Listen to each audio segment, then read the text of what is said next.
November 2009 sa Natanz, Iran. Sa malalim na underground, daan-daang centrifuges ang umiikot sa sobrang bilis para i-enrich ang uranium. Biglang isang alarm ang bumasag sa katahimikan.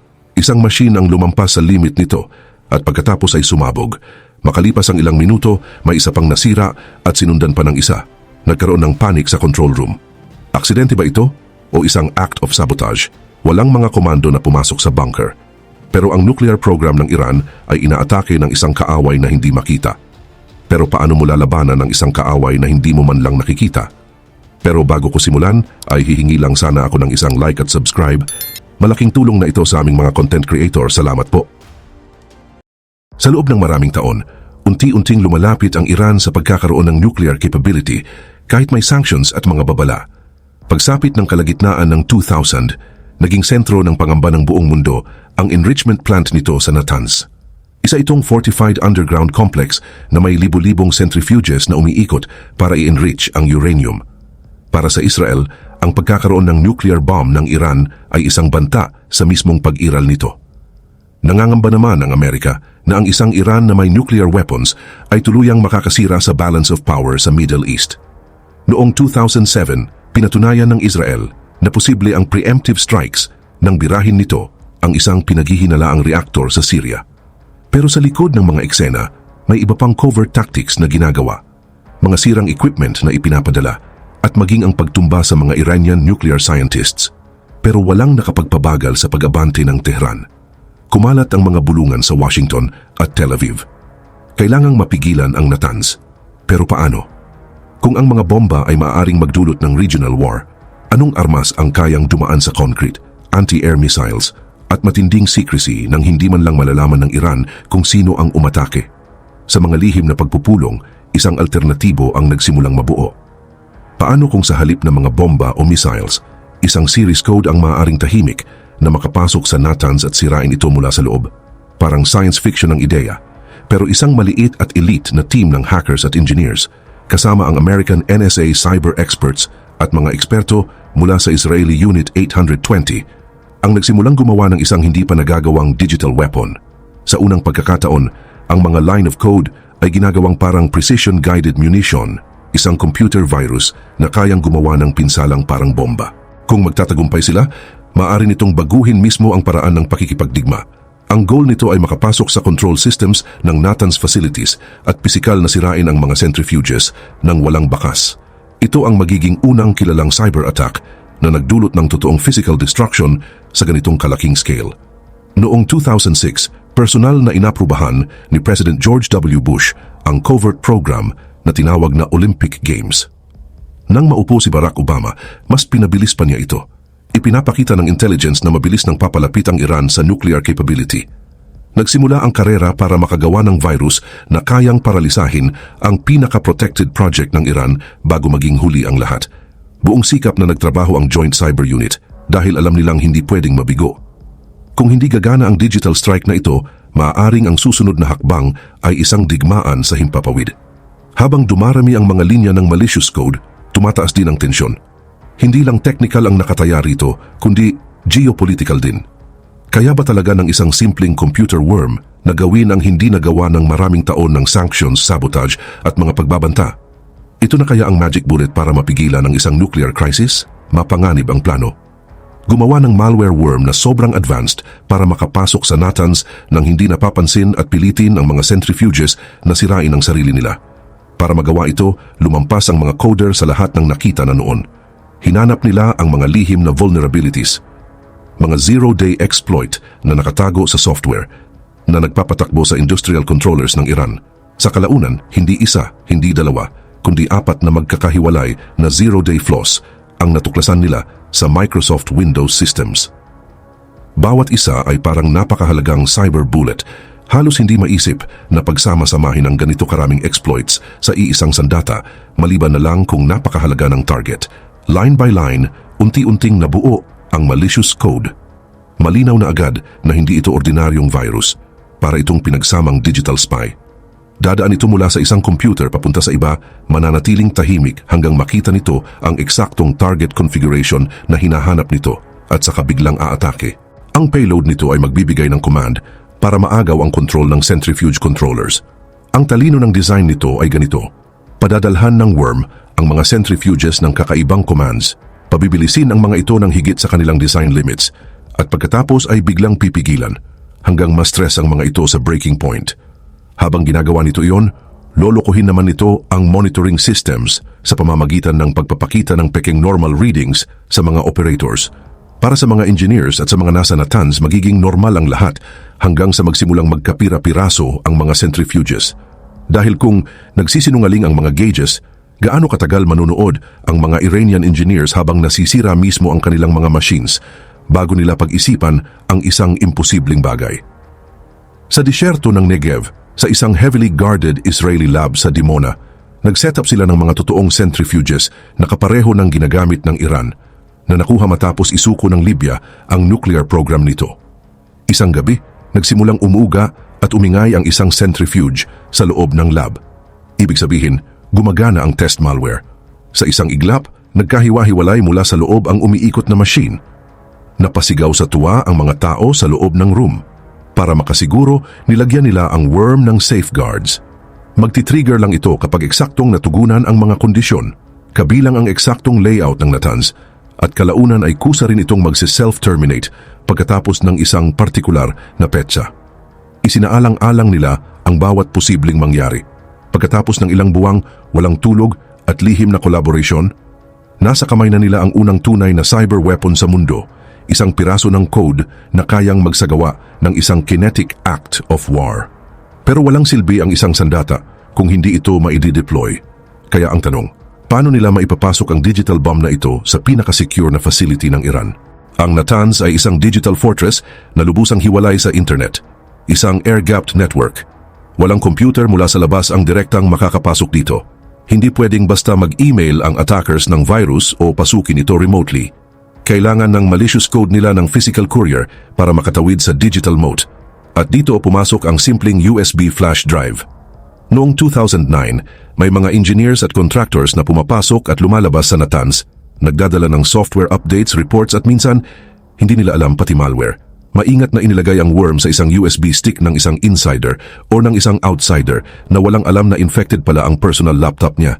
May rumor pa na nag-ayos ang Western agencies na magkalat ng ilang infected flash drives sa mga lugar na madalas puntahan ng Iranian nuclear staff. Isang classic spy trick. Sa isang paraan man o iba, nakapasok ang USB na iyon sa Natanz. Pagkalipas ng ilang taon, lumabas na isang Dutch mole, isang engineer na na-recruit ng Allied Intelligence, ang naging mahalaga sa pagdadala ng Stuxnet sa mismong puso ng planta. Ano man ang totoong nangyari nang maisaksak ang drive, nasa loob na ang Phantom Infiltrator. Sa malalim na bahagi ng facility, tahimik na lumipat ang worm mula sa unang computer papunta sa iba. Palihim itong kumalat sa network ng Natanz na parang multo, kinokopya ang sarili nito sa sunod-sunod na systems habang hinahanap ang tunay nitong target, ang Siemens Step 7 software na kumokontrol sa mga centrifuges. Lumipas ang mga araw, pagkatapos ay mga linggo. Walang napansin ang Iranian scientists. Bawat araw na nananatili itong nakatago ay may bagong panganib. Paano kung isang antivirus update ang makadiskubre rito bago pa ito umatake? Pagsapit ng kalagitnaan ng 2009, ilang buwan matapos makapasok ang infected USB sa airgap, handa na sa wakas ang trap. Nakita na ng worm ang eksaktong configuration kung saan ito ginawa. Industrial control computers na namamahala sa IR-1 centrifuges. Tahimik nitong ipinasok ang code nito sa mga programmable logic controllers na iyon. At pagkatapos, nagsimula na ang deadly dance nito. Isa-isa nakatanggap ang mga centrifuges ng kakaibang commands. Bumilis ng sobra sa kanilang safe limits, pagkatapos ay biglang bumagal hanggang halos huminto at saka muling bumilis ng mas mabilis. Ang mga machines sa Natanz ay nagtitiis ng stress na hindi nila kailanman ginawa para kayanin. Pero sa control room, lahat ng gauges ay matigas na nagpapakita ng normal readings. Napakaganda ng paggana ng deception ng Stuxnet. Sa loob ng ilang panahon, hindi talaga nakikita ang sabotage. Ang mga centrifuges ay unti-unting sinisira ang sarili nila. Pero hanggang kailan maitatago ang kaguluhan? Noong una, supply lang ang mga senyales. May isang centrifuge rito at doon na maagang nasisira. Kilalang fragile ang mga IR-1 centrifuges ng Iran, kaya ang ilang breakdown ay hindi agad nagdudulot ng alarm. Pinapalitan ng mga technicians ang mga nasirang machine at iniisip na normal lang itong wear and tear. Pero pagkatapos, Bumilis ang pagdami ng failures. Pagsapit ng huling bahagi ng 2009, nakakaalarma na ang bilis ng pagkasira ng mga machines. Buong cascades ng centrifuges, dos-dosinang units, ang kailangang i-offline dahil sabay-sabay na nasisira ang napakaraming devices. Sa isang pagkakataon, isang cascade sa Hall 826 ang tuluyang bumagsak. Isang mabilis na serye ng mga pop at crash ang umalingaw-ngaw sa chamber habang sunod-sunod na nagkakahiwa-hiwalay ang mga centrifuges. Dahil sa panic, pinatay ng mga workers ang buong section para mapigilan ang damage at ang posibleng uranium hexafluoride gas leak. Ang puso ng enrichment program ng Iran ay unti-unting nasisira. Nalilito at kinakabahan ang mga engineer sa Natanz. Human error ba ito? Manufacturing defects? O may mas masamang dahilan?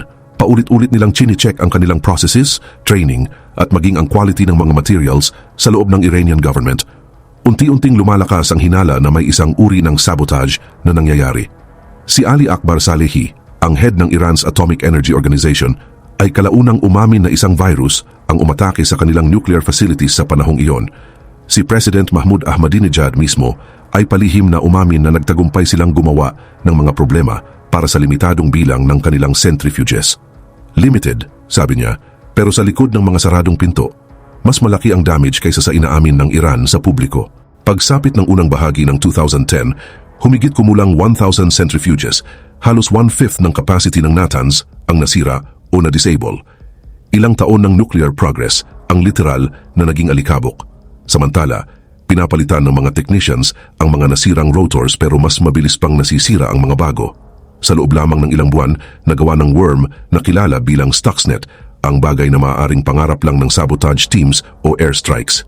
Ilang taon ang naibalik sa timeline ng nuclear program ng Iran. Para sa outside world, parang walang nangyayari. Hindi ipinapakita ng Iran ang mga problema nito. Pero sa loob ng Natanz, kaguluhan at paranoia ang namamayani. Sinisilip ng mga security officials ang buong facility para sa mga sinyalis ng conventional sabotage, naghahanap ng mga spies o sirang hardware. Hindi pa rin nila alam na ang tunay na salarin ay isang invisible invader na nakatira sa loob ng kanilang computer systems. Bawat araw na hindi nadidiskubre ang Stuxnet, lalo nitong hinihigpitan ng sitwasyon at nagbabantang gawing isang junkyard ng mga sirang machines ang isang lihim na nuclear plant. Pero malapit nang sumabog sa publiko ang shadow war na ito at kapag lumabas na sa wakas ang katotohanan, magdudulot ba ito ng relief o magsisimula ng panibagong cyber arms race? Summer 2010. Sa labas ng Iran, isang kakaibang computer virus ang nagsisimula ng makakuha ng atensyon. Sa isang maliit na cybersecurity firm sa Belarus, isang analyst na si Sergey Ulisen ang nag-iimbestiga sa mga machines ng isang client na may kakaibang glitches. Nakakita siya ng isang misteryosong malware na mukhang hindi ordinaryong virus. Kompleks ito, halos sobra sa kailangan ng design, at agresibo itong kumakalat gamit ang USB drives. Sa mga sumunod na linggo, nakakuha ng samples ng code ang malalaking cybersecurity companies tulad ng Symantec at Kaspersky, at nagulat sila sa kanilang nakita. Ang worm na ito ay hindi nagnanakaw ng credit card numbers o nangha-hijack ng bank accounts. Ang target nito ay industrial control systems at tinatago nito ang sarili sa level ng sophistication na wala pang nakikita noon. Habang mas malalim na iniimbestigahan ng mga analysts, mas lalo silang namamangha sa puzzle. Mga certificates na ninakaw mula sa mga kilalang kumpanya para itago ang tunay na identity ng malware. Hindi isa kundi maraming zero-day exploits na magkakadugtong, kasama ang isang matalinong payload na direktang nakatutok sa nuclear centrifuges. Hindi ito basta hacker na nasa basement, paghanga ng isang expert. Unti-unting nabuo ang consensus na ang Stuxnet ay isang military-grade cyber weapon na malamang ginawa ng isang nation-state. Sa katunayan, ito ang pinaka-sophisticated na malware na natuklasan hanggang sa panahong iyon. Pagsapit ng September 2010, kumalat na sa publiko ang balita tungkol sa Stuxnet at nag-aapoy ang media sa iba't ibang speculation. Lahat ng mata ay napunta sa nuclear program ng Iran.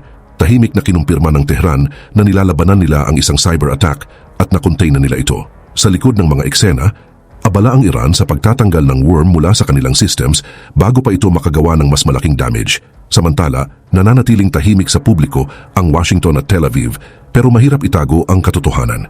Kalaunan, halos kinumpirma ng maraming intelligence sources ang matagal ng hinala ng marami. Ang Stuxnet ay isang joint US-Israeli operation. Nagsimula ang political fallout sa White House Situation Room.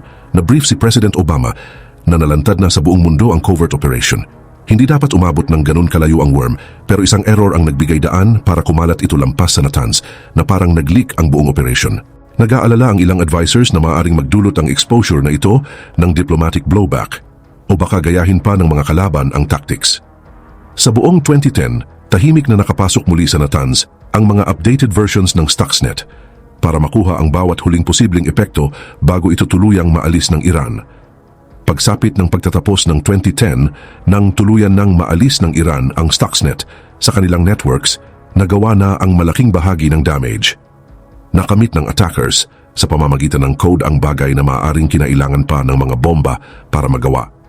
Sa ilang circles, itinuring ang Stuxnet bilang isang covert triumph, isang high-tech strike na nakaiwas sa pagkamatay ng mga tao habang napipigilan ng isang mapanganib na project. Pero may matinding pag-aalala rin. Ang operasyon na ilang taon nilang pinagplanuhan ay nasa front page na ngayon ng mga balita at nasaksihan ng bawat kalaban sa buong mundo ang proof of concept ng cyber warfare. Sa tahimik na pagsira sa mga centrifuges ng Iran, maaaring nagbukas din ang mga gumawa ng Stuxnet ng isang Pandora's box. Sa Iran, unti-unting humupa ang epekto ng Stuxnet. Pinalitan ng mga nasirang centrifuges at nagpatuloy muli ang enrichment sa Natanz. Bagamat naantala ang mga ambisyon ng Iran at nanatili ang kahihiyan, galit na galit ang regime sa tapang ng naturang attack. Bilang tugon, naglaan ang Iran ng malaking resources para palakasin ang sarili nitong cybercore. Hindi nagtagal, gumanti ang Iranian hackers sa mga targets sa West at Middle East. Noong early 2010s, tinamaan ng sunod-sunod na cyber disruptions ang mga bangko sa United States. Noong 2012, isang virus na tinawag na Shamoon ang biglang nag-wipe out sa computer networks ng pinakamalaking oil company ng Saudi Arabia, ang Aramco, sa isang napakalaking act of sabotage. Isang attack na pinaniniwalaan ng marami na pagganti ng Iran. Malinaw ang mensahe, parehong panig ang maaaring tamaan ng cyber warfare. At isang tanong na lang ang natitira, sino ang gagamit ng susunod na silent cyber weapon?